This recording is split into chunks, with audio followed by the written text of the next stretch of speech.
인간의 힘은 참 대단합니다.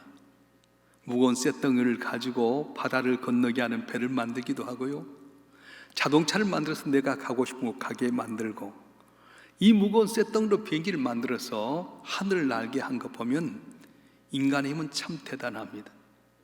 또 컴퓨터를 만들어서 이 지구촌을 가장 작은 공동체로 만들어 버렸어요.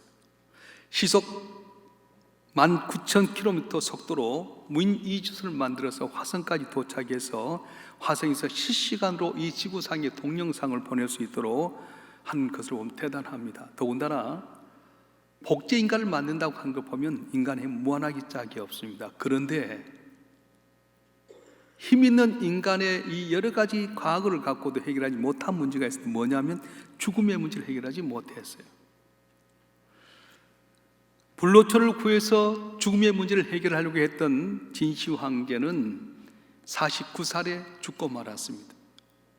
세상을 정복하고 땅을 넓혔던 알렉산더 대왕도 불과 30대에 죽음의 문제 해결하지 못하고 죽고 말았고요, 과학자 중에 최고라고 하는 아인슈타인도 죽음의 문제를 해결하지 못했습니다. 불교의 창시인 석가모니도 죽었고, 이슬람교의 창시인 마호메트도 죽었습니다. 또 공산주의를 일으켜서 세상을 어렵게 했던 마르크스도 죽었습니다. 세상의 이름을 떨쳤던 영웅호걸도 죽음의 문제를 해결하지 못하고 다 죽고 말았습니다. 그런데 하나님의 아들이신 예수님께서 우리 죄를 위해서 십자가 처절에 죽으셨다가 3일 만에 다시 살아나셨습니다.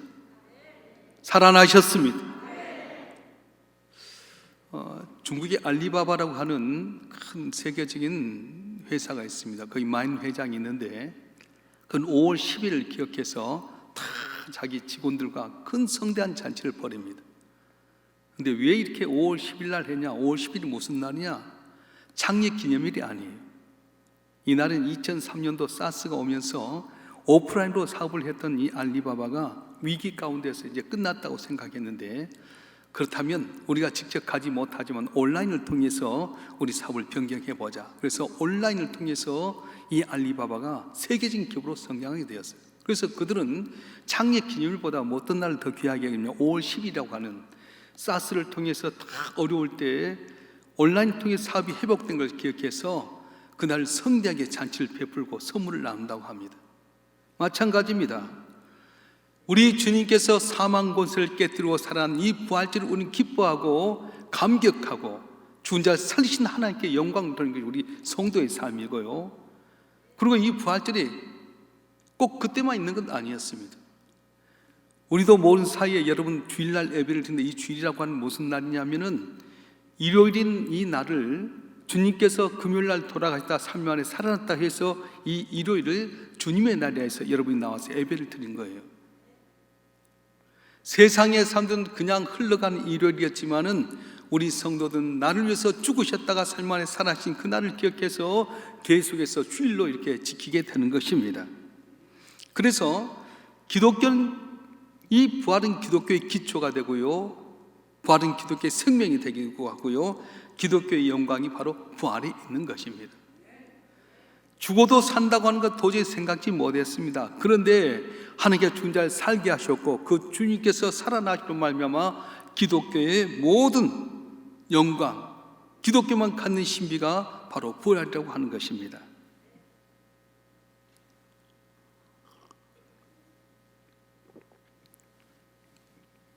예수님의 원수들은 예수님을 십자가에 죽이기만 하면 다 끝난 줄 알았어요. 그래서 처참한 십자가상에서 예수를 죽였습니다. 물과 피를 다 쏟기까지 발가 벗겨서 조롱하고요, 머리에 가시관 써서 고난당하게 만들고, 이제는 모든 사람들 앞에서 죽게끔 만들었어요. 그걸로 끝이 아니었습니다. 돌무덤 위에 여놓고 큰 돌로 가렸습니다. 빌라도에게 요청해서 로마의 군인들이 지켰습니다. 누구도 이제는 예수에 대해서 함부로 말하지 못하게 만들었어요. 그런데 어떤 일입니까? 예수님이 돌아가신 다음에 3일째 된 새벽에 막달라 마리를 비롯해서 두 여자가 예수님이 시신의 향이라도 불러야 되겠다. 그래서 예수님의 무덤에 가면서 혹시라도 로마의 군인들이 못 만나게 하면 어떻게 할까? 그 앞에 있는 돌무덤은 돌을 어떻게 돌릴까? 그렇게 염려하러 갔는데 이게 웬일입니까? 가서 봤더니 로마의 병정은 하나도 보이지 않고요, 큰 돌로 막아놨던 그 무덤이 돌이 옮겨졌어요. 들어가서 봤더니 예수님 보이지 않습니다. 예수님 어디 갔지? 누가 예수님의 시신을 흘러갔지? 그런데 갑자기 두 천사가 나타나서 말하는 거예요. 여인들아, 살아있는 자를 위해 이곳에서 찾느냐? 너희가 찾는 예수는 갈릴리에 가셨느니라. 살아나셨느니라. 털썩 주저앉던 이 여인들이 달려가서 베드로에게 전하게 되고요, 베드로가 와서 빈 무덤을 보았습니다. 그런 다음에 어떻게 하십니까? 사도 바울을 통해서 고린도전서 15장에 보게 되면 게바에게 보이고 야곱에게 보이고 그리고 12제자에게 보이고 500의 성도들에게 다 보이시고 많은 사람이 있는 가운데 승천하신 장면을 보면서 예수님 죽었다가 다시 살아났다고 고백하고 있는 것입니다. 사랑하는 성도 여러분, 세상의 사람들은 자기의 명예나 권력이나 부를 자랑하기 위해서 죽으며 무덤을 크게 쓰고 화려하게 합니다. 그런데 우리 기독교는 뭘 자랑합니까? 예수의 시심이 없는 돌 무덤을 우리는 자랑합니다. 빈 무덤 자랑하는 거예요. 사망 곳에 깨뜨리신 하나님께서 죽은 자 가운데 주님을 살게 하심으로 말미암아 하늘에 있는 자, 땅 위에 있는 자, 땅 아래에 있는 자가 다 주 앞에 무릎 꿇게 만들었습니다. 이것이 바로 우리 기독교인들의 자랑이요 성도의 힘인 것입니다. 우리가 힘써서 사는 것 아닙니다. 우리의 힘이나 능력으로 문제 해결하는 것 아닙니다. 전능하신 하나님의 아들이 나를 위해서 죽으셨다 살아나심으로 우리 무거운 죄짐도 벗겨주시고 때를 따라 돕는 은혜로 우리 삶 가운데 어려운 문제를 해결하는 것이지 내 힘이나 능력으로 사는 것 아니라고 말씀하는 거예요. 요한복음 11장 25절 26절에 보게 되면 예수께서 이렇게 말씀하십니다. 예수께서 이르시되 나는 부활이요 생명이니 나를 믿는 자는 죽어도 살겠고 무릇 살은 나를 믿는 자는 영원 죽지 아니하리니 이걸 내가 믿느냐 말씀하셨습니다. 이걸 내가 믿느냐? 지식도 중요하고 과학도 중요합니다. 근데 더 중요한 건 뭐냐면 믿음이라고 하는 겁니다. 지식보다 과학보다 더 높은 것이 뭐냐? 믿음이라고 말씀하셨어요. 지식 갖고 천국 가는 것 아닙니다. 과학 갖고 천국 가는 것 아닙니다. 정말로 우리 인간의 생활은 보이지 않지만은 나를 위해서 죽었다가 살아나시고 보혜사 성령을 통해서 주신 하나님의 은혜로 천국 가는 줄로 믿습니다. 할렐루야. 오늘 본문의 말씀은 예수님께서 죽었다가 살아나신 부활의 사실이 진짜임을 알려주는 내용인데 요한은 이렇게 말하는 거예요. 예수님께서 부활하신 다음에 세 번째로 제자에게 나타나셨다고 말씀합니다. 첫 번째는 언제 나타나셨습니까? 부활하신 다음에 두려움 가운데 꽁꽁 숨어있는 제자들에게 주님께서 나타나셨어요. 그리고 8일이 지난 다음에 믿음이 없었던 토마가 제자들이 주님 살아났다 했던 말을 듣고 무슨 소리 하느냐? 죽은 자가 왜 살아나느냐? 내가 다시 주님 살아나신 그 모습에 옆구리에 창자국을 또 손자국에 못자국을 내가 만져보야지 내가 지금 살아난 것을 믿겠다 했을 때 예수님께서 나타나셨어요. 토마야, 네가 내 창자국에 손을 넣어봐라. 내 못자국에 손을 넣어봐라. 그리고 믿음 없는 자가 되지 말고 믿어라. 그때 토마가 주여 내가 믿나이다 고백합니다. 이게 두 번 나타나신 다음에 오늘 본문의 말씀은 디베라 바다에서 고기를 잡고 있을 때에 베드로를 비롯해서 7명의 제자가 같이 그물질을 했습니다. 예수님께서 부활하신 다음에 많은 사람들이 있는 곳에 나타나셨어요. 오늘 제자들 7명이 있을 때도 나타나셨고요, 12제자에게 나타나셨고 500의 성도들에게 나타나신 이유는 뭐냐면은 그때 당시 유대인들 참 증인은 2명 이상 있어야 증인이 되지 않아요. 예수님께서 죽었다 살아났다는 것을 목격하는 자가 있어야 될 텐데 그걸 보기 위해서 예수님께서는 12제자에게 오늘 7명의 제자들에게 120명 또 500의 성도에게 일시에 보이셨습니다. 오늘 본문의 말씀에 보게 되면 특별한 것은 뭐냐면 예수님께서 부활하신 다음에 제자들과 식사를 하셨다고 하는 거예요. 예수님께서 못 박혀 죽으신 다음에 3일째 되어서 이제 제자들이 주님이 죽어서 우리가 어떻게 사나? 3년 동안 예수님이 하셨던 그 말씀 헛것이지 않나? 피곤하고 지쳐서 엠마로 내려가고 있었는데 이 두 제자에게 예수님이 나타나셨어요. 이 엠마로 가던 제자들은 너무 자기들 생각에 집착하다 보니까 예수님을 깨닫지 못하게 됩니다. 한창 이야기하다가 이 엠마오 제자의 집에 들어가서 식사를 하게 되었어요. 그런데 그때 눈이 띄어져서 예수님을 알게 되었습니다. 그래서 엠마오로 내려간 제자들과 함께 식사를 하셨고요. 오늘 본문의 말씀도 보게 되면 제자들이 이렇게 나가서 그물질 했는데 한 마리 고기 잡지 못하게 됩니다. 근데 예수님이 잡힌 것이 있느냐? 없습니다. 오른쪽에 그물을 던지라 했더니 그물이 찢을 만큼 잡히게 153마리가 잡히게 되는데 요한이 예수님이다 하는 말을 듣고 베드로가 겉옷을 입고 이렇게 주님 앞에 나가는 장면이 나옵니다. 그런데 도착해 보니까 주님께서는 생선을 구워가지고 제자들과 나눠 먹었다, 이런 이야기가 나옵니다. 예수님의 부활의 사건, 예수님 혼자 개인적인 사건이 아닙니다. 우리의 생명의 문제를 해결하기 위해서 주께서 부활하셨어요. 그래서 예수님께서는 제자에게 나타나셔서 2번이나 먹을 것을 주었던 것입니다. 예수님이 십자가에 못 박히신 다음에 제자들 머리에 스친 것이 무엇이었을까요? 예수님과 함께 계실 때는 기적을 나타내시고 병자를 낫게 하시고 죽은 자를 살아나시고 먹는 문제가 해결됐는데 예수님이 죽고 나서 부활하신 다음에, 죽은 다음에는 제자들 가운데 우리가 뭘 먹어야 되지? 어떻게 살지? 그 생각이 앞섰어요. 그래서 베드로가 다시 나가서 그물을 던졌던 것입니다. 베드로의 문제는 고기가 안 잡힌 것이 문제가 아니었습니다. 살아계신 주님이 나와 함께 계신다는 사실을 믿지 못함으로 말미암아 비롯된 것이었습니다. 살아계신 주님을 믿지 못할 때 우리의 삶은 실패 연속일 수밖에 없습니다. 그런데 그럴 때 주님께서는 은총으로 그들에게 다가오셔서 얘들아, 너에게 고기가 있느냐? 오른편에 그물을 던져라 해서 먹는 문제를 해결해 주셨습니다. 여기서 보여준 건 무엇입니까? 우리 인생의 문제는 진정한 해답과 길이 어디 있느냐? 바로 부활하신 주님께 있다고 말씀하고 있는 거예요. 할렐루야. 그런데 우리는 언제나 내 생각이 내 앞을 가로막습니다. 내 생각, 내 경험 때문에 부활하신 주님 만나지 못할 때가 많아요. 한때 모 보일러 회사에서 효자 광고를 해서 화제를 모은 적이 있었습니다. 농촌에 계신 부모님께서 아궁이에 불을 떼서 살아가는데 이 보일러에서 뭐라고 광고했냐면 추운 날 우리 보일러를 떼게 되면 부모님 따뜻하게 표를 보낼 수 있습니다. 효자 광고를 했어요. 그래서 모든 자녀들이 시골에 계신 부모님께 이 보일러를 해주셔서 그 겨울을 따뜻하게 되게 했는데, 근데 문제는 전혀 생각지 못한 IMF가 오면서 기름값이 폭등하고 말았어.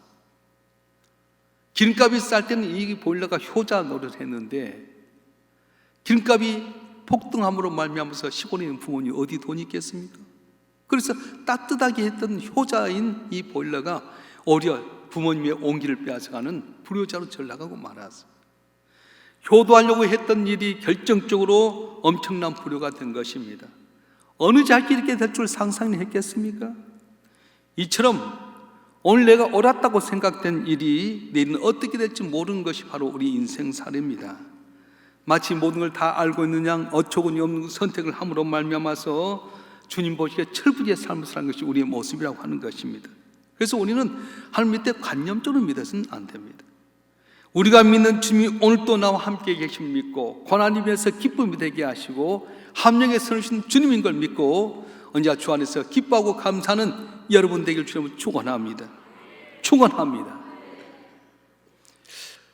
주님께서 베드로에게 처음 나셨던 모습을 부활하신 다음에도 보내주셨어요.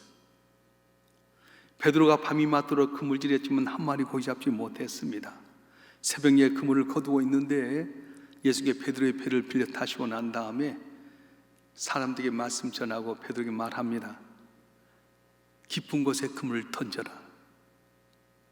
제가 밤이 맞도록 그물질했지만 한 마리 고기 잡지 못했습니다. 그러나 내가 말씀에 의지해서 그물 내리겠습니다 하고 깊은 곳에 그물 내렸더니 고기가 그물이 찢을 만큼 잡히게 돼서 요한과 야고보도 나눠지게 됐습니다. 그런데 오늘 부활하신 다음에도 빈 그물이었던 베드로에게 말씀하신 거, 오른편에 그물을 던져라.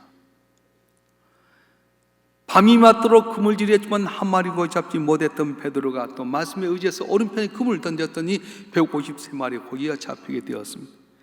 갓질을 행함으로 말미암아서 베드로의 마음에 있던 본래 신앙을 일깨워 주시고자 하는 것이 바로 주님의 의도였습니다. 가득 채워진 이 그물을 보면서 주님이다 했더니 베드로가 주 앞에 벗은 옷을 입고 물로 뛰어들었습니다.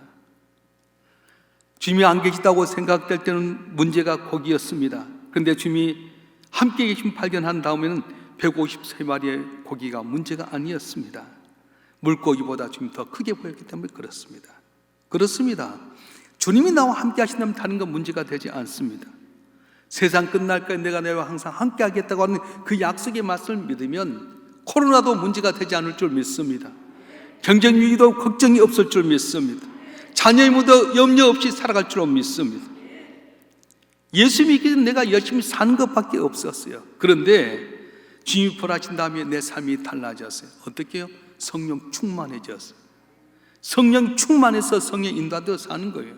그래서 성령 충만이라는 건 뭐냐면 예수의 마음과 사랑을 내 마음에 품고 사는 게 바로 성령 충만입니다.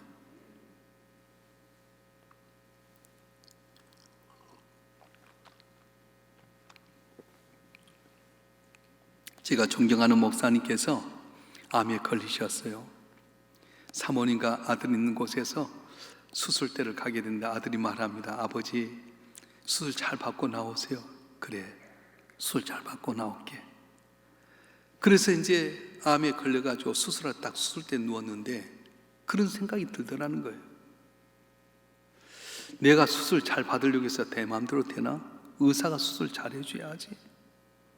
명이라고 해서 암을 고칠 수 있나? 하나님이 고쳐주셔야지. 보니까 자기 살아온 인생의 여정이 내가 원한다고 된 것이 아니었답니다. 내가 능동적으로 노력하고 애써서 얻은 것이 아니라 하나님이 주셔야지. 하나님이 복되게 해야지 복된 거지. 하나님이 하늘문 닫아버리면 노력해도 쓸데가 없더라. 그래서 그분의 정의가 뭐냐면 인생은 수동태다, 그렇게 말했어요. 그렇습니다. 내가 노력한다고 잘 됩니까? 내가 애쓴다고 열매 맺습니까? 트럼프 대통령이 미국을 경제적인 면에서 세우겠다고 해서 자기 나라만 중요시 여기고요, 온 세상이 다 어렵게 만들었어. 내가 대통령이 된 날 미국은 잘 되게 하리라. 근데 어떻습니까? 코로나가 딱 오니까 작년보다 마이너스 40%가 그냥 떨어져 버렸어. 힘쓴다고 되는 것 아닙니다. 애쓴다고 되는 것 아닙니다. 하나님이 도와주셔야 담을 넘게 되고 열매를 맺게 되는 거지 인간의 힘으로 되는 것 아니라고 하는 거예요. 부활의 신앙이 뭡니까? 지금도 살아계신 주님 나와 함께 하신다는 걸 믿는 것이 바로 신앙입니다. 오늘도 주님께서 내 곁에 계신 줄 믿습니다. 그래서 우리는 어떻게 하는 겁니까? 부활하신 주님이 나와 함께 있다는 확신을 갖고 부활의 감격 갖고 살아가게 될 때 내 삶이 달라지게 되고요, 다른 사람에게 영향을 끼치게 되고요, 주의 영광을 나타내는 기적의 주인공이 되어줄 줄 믿습니다. 여태까지 내가 뭘 마실까 뭘까 뭘 먹을까 염려하고 살았습니다. 그런데 주님께서 이제 부활하신 다음에 우리에게 주신 명령, 온 세상 끝까지 땅 끝까지 내가 너에게 명령을 지키라고 말씀하셨습니다. 죽을 수밖에 없는 우리 위해서 주님이 죽었다가 살아나셨습니다. 만약에 기독교가 십자가로 끝난다면 누가 이런 예수를 믿겠어요? 십자가로 끝난다면 기독교가 뭐 종교하겠어요? 다른 종교도 다 죽어버렸잖아요. 그런데 우리가 예수님에 대해서 열정을 갖고 섬기는 이유가 뭡니까? 주님께서 죽었다가 살아나시기 때문에 그렇습니다. 오늘 우리가 예수를 믿는다고 하면서도 왜 초대교회 성도들과 달리 힘이 없고 능력이 없습니까? 왜 신앙생활에서 기쁨이 없고 소망이 없는 것입니까? 왜 신앙생활에서 토사증에 끌려가는 소처럼 마지못해서 예배에 참석하고 섬기는 겁니까? 부활의 확신이 없기 때문에 그렇습니다. 영원한 하나님의 나라가 있고 언젠간 부활해서 영원한 하나님 앞에 서게 될 때에 거기에 대한 확고한 신념이 없기 때문에 얼굴에 기쁨도 없고 확신도 없고 감격도 없어요. 성경을 하나님의 말씀으로 생각했고 신화적으로 생각하기 때문에 우리의 삶 가운데는 능력을 잃어버렸어요. 신문이 말하면 잘 듣습니다. TV에서 광고 나면 그대로 믿습니다. TV에서 어떤 전문가가 나타나서 뭐 채소가 좋다면 채소 가게 채소가 동나게 되고요, 걷는 것이 건강이 좋다면 만보기가 없을 정도로 그렇게 되게 되고, 비타민이 좋다고 하면 다 비타민 사는데 줄 서잖아요. 텔레비전에 나오면 신문에 광고 나면 잘 믿습니다. 그런데 하나님께 우리가 주신 말씀에 대해서는 확신이 없어요. 저 집 동네에 이제 이게 슈퍼마켓이 있는데 저희 집사람이 제가 두부를 좋아하니까 두부를 사는데 어느 날 두부가 너무 맛있는 두부가 있었어요. 초당 두부라고 하는 건데 초당이 돈 받는 거 아니에요. 초당 순두부가 있고요, 두부가 있는데 부침도 너무 맛있고 순두부가 맛있는 거예요. 그래서 제가 아침이나 저녁에는 초당 순두부를 해달라고 하는데 제가 점심 먹으러 가면서 여보 오늘 순두부를 좀 먹고 싶다고, 순두부 있냐고, 다 떨어졌어요, 오실 때 좀 사오세요. 그래서 집 가까이서 슈퍼마켓을 갔는데 아니 이 슈퍼마켓이요 사람들이 바글바글 줄을 섰어요. 아니 이 불경기 때 왜 이렇게 손님이 많은가. 그래가지고 순두부 3개를 갖고 딱 잡아가지고 사람들이 탁 줄을 서 있는 거예요. 다 여자들이 줄 서 있는데 바로 제 앞에 뒤태가 너무 멋있게 생긴 여자분이 바로 앞에 있었어요. 줄 서다 우연찮게 그 앞에 분이 나를 돌아보는데 깜짝 놀랐어요. 우리 교회 권사님 이거 있잖아요. 이 권사님이 이야기하는 거예요. 목사님 10시 반부터 11시 반 사이 1시간 동안 깜짝 세일을 한다는 거예요. 딸기도 50%, 오렌지도 50%, 그 시간은 50%래. 다는 아니야. 몇 가지씩만 그렇게 한대. 매일 이렇게 등록한 사람들에게 문자가 오는데 본인이 샀던 오렌지하고 딸기를 갖다가 나한테 주는 거야. 아니 권사님 괜찮다고. 아니에요 목사님, 이건 제가 싸게 산 거니까 드려. 그래서 제가 다 가져갈 수 있습니까? 반만 가지고 가면서 내가 느낀 건 뭐냐면 단돈 몇 천 원 더 싸다고 하는데 이렇게 줄 서서 기다려요. 단돈 몇 천 원 때문에 슈퍼마켓에서 이렇게 줄 서면서도 전지전능하신 하나님의 아들이 나를 위해서 십자가 죽으셨다가 부활하시고 그걸 믿는 자마다 복 주신다고 하는데도 불구하고 저 앞에 나온 데는 게으르게 하고요, 염려하고 걱정할 때가 얼마나 많습니까? 왜 이렇게 돼버린 겁니까? 부활의 확신이 없기 때문에, 부활의 감격이 없기 때문에 그렇게 되고 말았다는 거예요. 오늘 우리에게 필요한 것이 무엇입니까? 부활의 확신입니다. 부활의 감격입니다. 이 확신과 감격 갖고 예배 드려야 됩니다. 구역 예배 드릴 때도 성경 공부할 때 부활의 확신을 갖고 예배 드리고 공부해야 됩니다. 기도할 때도 부활의 감격 갖고 기도할 때 응답의 역사가 일어나게 되는 것입니다. 할렐루야. 부활의 확신이 없으니까 교회 나온 것도 의미 없이 나오게 되고요, 성경 공부할 때도 즐거움이 없게 되고요, 기도하면 기도가 짐이 될 때가 많고요, 봉사를 하면 다 도망가 버린 거. 왜요? 부활의 확신과 감격이 없기 때문에 그렇다는 거예요. 우리가 부활의 확신과 감격이 있으면 못할 일이 없을 줄 믿습니다. 두려움과 걱정이 다 사라질 줄 믿습니다. 그래서 우리의 문제는 이 부활에 대한 확신과 감격을 갖고 사느냐 그렇지 않느냐에 있다는 거예요. 초대교회 성도들과 우리의 차이가 무엇일까요? 왜 초대교회 성도들은 예수님이 있다가 사자의 밥이 되기도 하고 십자가에 못 박히기도 하고 인생의 일이 안 열린데도 불구하고 그는 왜 부활의 감격과 부활의 확신을 갖고 살았을까요? 만나면 그들은 마라나타 하면서 기뻐합니다. 고난 가운데 모여서 찬송하게 되고요, 우리가 대림교회라고 하는 것도 가보고 카타콤비도 가봤지만 너무 놀랍지 않습니까? 로마의 병정들을 피해서 다 그들이 지하에 들어가 땅굴을 팔고요, 예배하고요. 왜요? 부활의 감격이 있었어요. 부활의 확신이 있었어요. 이유가 뭡니까? 그들은 예수님이 죽었다가 살아나시던 것을 본 지가 얼마 안 됐기 때문에, 실제로 그들이 목격했기 때문에 그 부활과 감격이 있었어요. 오늘날 우리는 2000년의 세월이 지나다 보니까 직접 만난 분도 없고 소문에 소문을 듣게 되다 보니까 뜨뜻미징할 때가 많아요. 그런데 여러분, 정말 보지 못한다고 없는 것입니까? 내가 잡지 못한다고 없는 것입니까? 성경이 말씀하신 대로 주님께서 날 위해서 죽으셨다가 살아나셨고 보혜사 성령을 통해서 우리에게 주신다고 했는데, 돌이켜보면 내가 노력하고 애써서가 아니라 주님께 때를 따라 돕는 여기까지 왔습니다. 그렇지 않습니까? 중요한 것은 주님이 죽었다가 살아난 사실을 믿느냐 믿지 않느냐에 있는 것입니다. 시간이 얼마 됐냐 그게 중요하지 않습니다. 오늘 저와 여러분 한 분 한 분이 예수님께 날 위해서 죽었다 살아나신 사실을 믿으실 줄 축원합니다. 예수 다시 사셨노라고, 날 위해 죽었다가 살아나셨다고, 오늘도 보혜사 성령부터 나와 함께한다는 확신 갖고 살아갈 때 두려움도 다 물러갈 줄 믿습니다. 코로나도 염려 없을 줄 믿습니다. 사비 어려도 잘 될 줄 믿습니다. 암덩어리에 와서 주님이 어루만 져주시며 고침받을 줄 믿습니다. 오늘 중요한 것은 예수 나를 위해서 죽었다가 살아난 확신을 가지라는 거예요. 사도 바울은 자랑할 것이 많았습니다. 그는 태어날 때 로마 시민권 가졌지요. 가말리엘 문화에서 자라났죠. 그는 공의 의원이었죠. 바리새인이었죠. 자랑할 게 많았지만은 십자가에 못 박혀 죽었다 살아진 부활을 만난 다음에 이 모든 것 마음에 찢기처럼 이야기해 버렸어요. 오직 예수님의 십자가 부활만 증거하기 위해서 그는 모든 걸 버려두고 복음 전하기 위해 애를 썼습니다.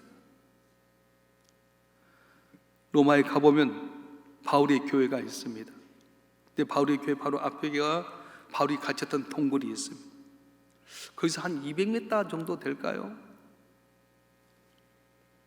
마지막 사형의 형장에 갈 때 바울은 걸어가지 않습니다. 무릎 꿇고 가면서 내가 이제는 주님이 죽었다가 사는 부활의 감격을 가지고 십자가 이 목에 단두대에 가는데 무릎 꿇고 걸어가면서 감사했다는 거예요. 그리고는 단두대 목을 잘려서 도끼로 잘려진 그 모습이 생생하게 그려졌어요. 그리고 바울의 목이 딱 잘렸는데 통통통 3번 뛰어서 거기서 물이 솟아나서 거기다 바울의 교회를 지었습니다. 왜 바울은 그렇게 세상이 살 걸 마음에 찢기심 여기고 자기 몸이 단두대에 잘려서 죽기까지 그렇게 주님에 대한 열심을 갖고 생겼습니까? 부활의 확신, 부활의 감격이 있었기 때문에 그렇습니다. 오늘 저와 여러분 한 분 한 분이 예수의 날 위해서 죽으셨다가 살았다는 부활의 확신을 갖기를 주님 축원합니다. 부활의 감격 속에 예배드리길 원합니다. 얼굴 표정이 달라지고 말이 달라지지 않아요? 부활의 확신이 있는 사람은 죽어도 산다. 이 땅이 끝이 다가 아니다. 전능하신 하나님에게 사명 주기까지 도우신다는 것 때문에 얼굴이 환해지고요, 눈동자가 밝아지게 되고 말이 달라지잖아요.